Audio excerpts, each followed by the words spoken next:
Hello everyone, welcome to Vigyan Shala. I'm Sandhya Mishra, and on this channel we'll learn biology and science in easiest way possible. So let's not waste the time and start with the topic cell. सबसे पहले cell क्या होता है ये समझते हैं, right? तो cell कैसा दिखाई देता है, सेल क्या होता है, हम पहले उस पर ध्यान देंगे. आप सभी ने कहीं ना कहीं सेल तो सुना ही होगा जब आपने बायोलॉजी पढ़ा होगा. तो सेल क्या होता है? एक स्ट्रक्चर और फंक्शनल यूनिट होती है लाइफ की, राइट? अब डेफिनेशन तो यही है लेकिन समझ में नहीं आया, so let's make it easy. Cell जो रहते हैं, एक ईजिएस्ट एग्जाम्पल से स्टार्ट करते हैं. जैसे कि एक दीवार बनती है, दीवार बनने के लिए क्या रिक्वायरमेंट रहती है? कहीं ना कहीं ईंट जो होता है वो एक मोस्ट इम्पॉर्टेंट एलिमेंट होता है. जब ईंट रखते हैं और एक ईंट के बाद लगातार ईंट एक के ऊपर एक रखते हैं तो एक दीवार का फॉर्मेशन होता है. उसी तरीके से सेल जो होते हैं वो एक माइक्रोस्कोपिक स्ट्रक्चर होते हैं. माइक्रोस्कोपिक मतलब जिसको एक स्पेशल इंस्ट्रूमेंट जैसे कि माइक्रोस्कोप से ही देखा जा सकता है. वो इतने छोटे होते हैं कि हमारी नॉर्मल आंखों से हम उसे नहीं देख सकते हैं, राइट? तो उस एक सेल को हमने रखा, एक सेल जो था, एक सेल ने डिवाइड किया और दो सेल बनाए, दो से चार, चार से छः, इस तरीके से कम्प्लीटली बार बार डिवाइड करने के कारण क्या होता है? वो एक कंप्लीट स्ट्रक्चर का फॉर्मेशन करता है, जिसको बोलते हैं मल्टी सेलुलर स्ट्रक्चर का फॉर्मेशन करेगा, राइट? ये होता है हमारा एक बेसिक सेल. सबसे पहली चीज़ जो इम्पोर्टेंट पॉइंट मैंने आपको बताया कि सेल जो होता है, सेल क्या है? एक माइक्रोस्कोपिक स्ट्रक्चर है, राइट? तो सेल जो है एक माइक्रोस्कोपिक स्ट्रक्चर को माइक्रोस्कोप से विजिबल कर सकते हैं. सेल क्या है? Structural function unit of life कहते हैं सेल को. Cell is a structural and functional unit of life. जैसे कि आप ह्यूमन बींग्स को देखते हैं, जैसे कि आप प्लांट्स को देखते हैं, जितने भी लिविंग ऑर्गेनिजम्स हैं उनका स्ट्रक्चर सभी का अलग अलग होता है. जैसे कि ह्यूमन बींग्स ले लो, जैसे कि प्लांट्स ले लो, बैक्टीरिया ले लो, राइट? इन सभी लिविंग ऑर्गेनिजम्स का स्ट्रक्चर अलग अलग है, लेकिन एक स्ट्रक्चर के फॉर्मेशन के लिए, ठीक है ना, स्ट्रक्चर के फॉर्मेशन के लिए जो बेसिक नीड होती है वो क्या होगा? सेल. और जस्ट हमारे अंदर, जैसे कि हमारे बॉडी के अंदर डाइजेशन हो रहा है, एक्सक्रीशन हो रहा है, प्रोटीन सिंथेसिस हो रही है, डीएनए का फॉर्मेशन हो रहा है, इतनी सारी चीज़ें एक साथ हो रही हैं. ये सब किसके कहाँ हो रही होती है? सारी सारी प्रोसेस जो है वो सेल में हो रही होती है. तो सेल जो होता है वो एक स्ट्रक्चरल और फंक्शनल यूनिट है लाइफ के लिए. आपको इतना समझ में आएगा है. अब हम बात करते हैं कि इतना इम्पॉर्टेंट स्ट्रक्चर है कि पूरे सिंगल सेल से कंप्लीट ऑर्गेनिज्म का फॉर्मेशन हो जाता है. तो अरे डिस्कवरी किसने करी, आप ये पूछेंगे. तो हम बात करते हैं किसने डिस्कवरी करी. जो हमारे साइंटिस्ट थे जिनका नाम था रॉबर्ट हुक, इन्होंने क्या करी? सेल की डिस्कवरी करी थी. इन्होंने सेल की डिस्कवरी करी, राइट? इन्होंने डिस्कवरी करी सेल की. और कहाँ डिस्कवरी करी इन्होंने? स्लाइस ऑफ कॉर्क पे, ठीक है? स्लाइस ऑफ कॉर्क पे उन्होंने डिस्क्राइब की. जो ओक ट्री वगैरह होते हैं उनकी बार्क कट करने के बाद जब उसको माइक्रोस्कोप के अंदर देखा गया, स्ट्रक्चर को ऑब्जर्व किया गया, तब उन्होंने सेल को फर्स्ट टाइम डिस्कवर किया कि सेल कैसा दिखाई देता है. जो उन्होंने सेल ऑब्जर्व किया वो किस तरीके का सेल था? डेड सेल था, राइट? वो एक लिविंग सेल नहीं था, डेड सेल था, राइट? जो उन्होंने स्ट्रक्चर देखा और जो स्ट्रक्चर को अपीयर हुआ वो कैसा था? हनीकॉम स्ट्रक्चर था, ठीक है? एक नेट लाइक फॉर्म, उसके अंदर सारे सारे सेल्स जो थे एक ब्लॉक के फॉर्म में दिखाई दे रहे थे, राइट? अब जो दूसरे साइंटिस्ट आए जिनका नाम था एंटोनी वैन ल्यूवेनहॉक, इन्होंने भी सेल को ही ऑब्जर्व किया. और इन्होंने ऑब्जर्व किया सेल को, ऑब्जर्व किया था किसमें? लिविंग तरीके से लिविंग सेल को उन्होंने ऑब्जर्व किया था. कहाँ ऑब्जर्व किया उन्होंने? बैक्टीरिया के अंदर, राइट? प्रोटोजोआ के अंदर, राइट? प्लांट सेल के अंदर, ठीक है? इस तरीके से उन्होंने क्या किया था? लिविंग सेल को उन्होंने किसको एक तरीके से ऑब्जर्व किया था? लिविंग सेल को ऑब्जर्व किया था. अभी हम बात करें तो रॉबर्ट हुक ने डेड सेल को ऑब्जर्व किया था, उन्होंने लिविंग सेल को ऑब्जर्व किया था. ये दो मोस्ट इंपॉर्टेंट साइंटिस्ट थे. और तीन साइंटिस्ट आपको दिखाई दे रहे होंगे जो कि बहुत इंपॉर्टेंट है. इसके बाद कॉन्सेप्ट आता है सेल थ्योरी का, राइट? कि सेल थ्योरी किसने दी? सेल थ्योरी देने वालों का नाम था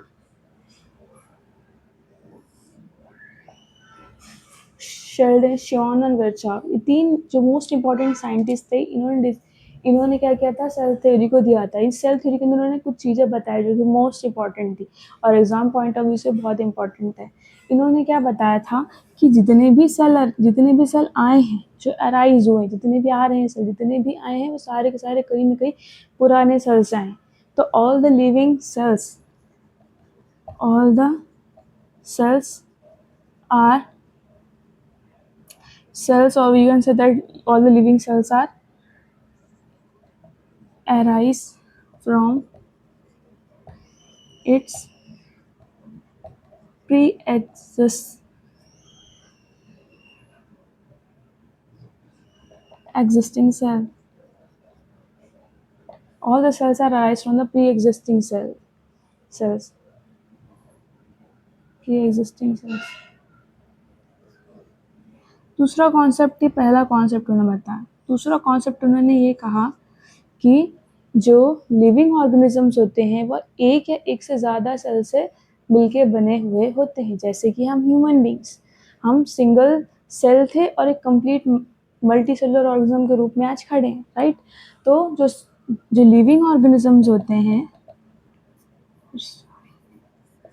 all the living organisms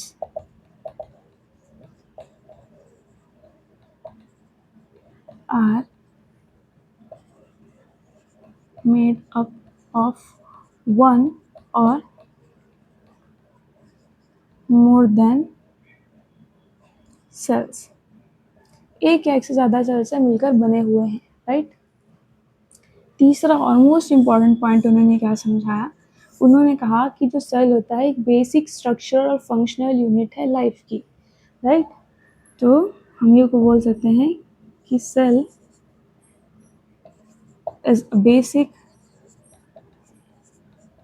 structural and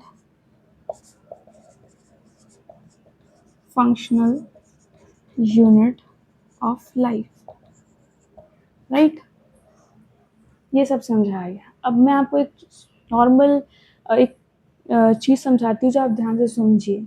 जो सिंगल सेल रहता है, राइट,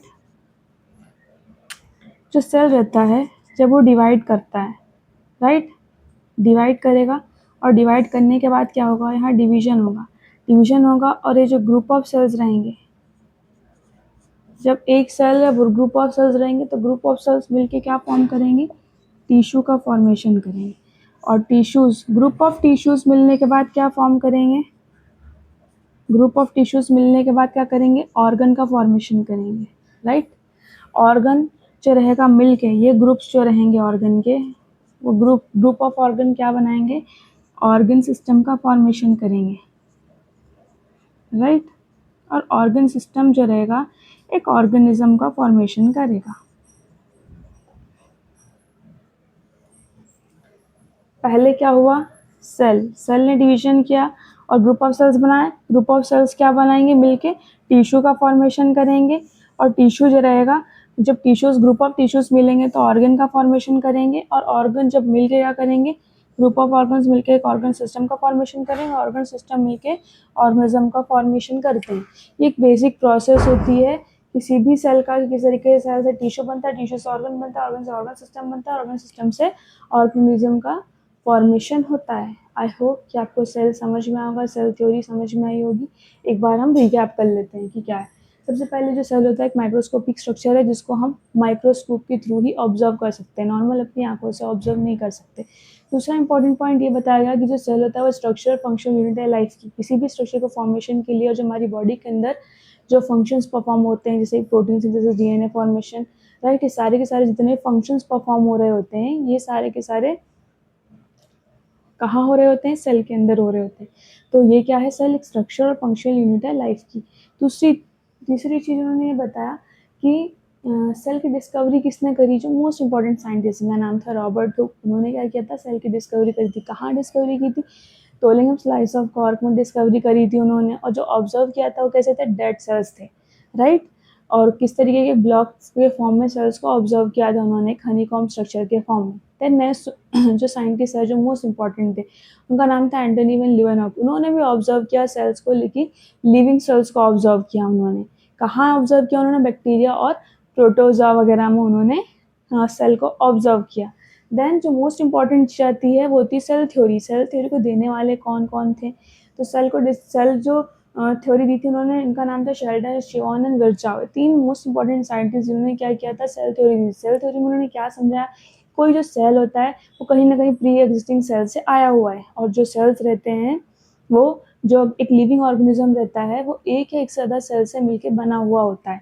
इसके अलावा उन्होंने क्या कहा था, उन्होंने कहा था कि जो सेल होते हैं वो बेसिक स्ट्रक्चर और फंक्शन यूनिट ऑफ लाइफ होते हैं, राइट। और मैंने आपको एक और चीज़ समझाई कि जो सेल रहते हैं, जब ग्रुप ऑफ सेल्स मिलते हैं तो क्या फॉर्म करते हैं? टिश्यू फॉर्म करते हैं। टिश्यू, जब ग्रुप ऑफ टिश्यूज मिलते हैं तो क्या फॉर्म करते हैं? ऑर्गन फॉर्म करते हैं। और ऑर्गन जो रहता है, जब ग्रुप ऑफ ऑर्गन्स मिलते हैं तो ऑर्गन सिस्टम का फॉर्मेशन करते हैं। और ऑर्गन सिस्टम, जब group of organ system form मिलकर क्या फॉर्म करते हैं? ऑर्गेनिज्म का फॉर्मेशन करते हैं, राइट। सो आई होप आपको सब समझ में आ गया होगा। So if you find this video useful, please like and subscribe to the channel and hit the bell icon to get more videos like this. Thank you so much. Have a nice day. Keep learning.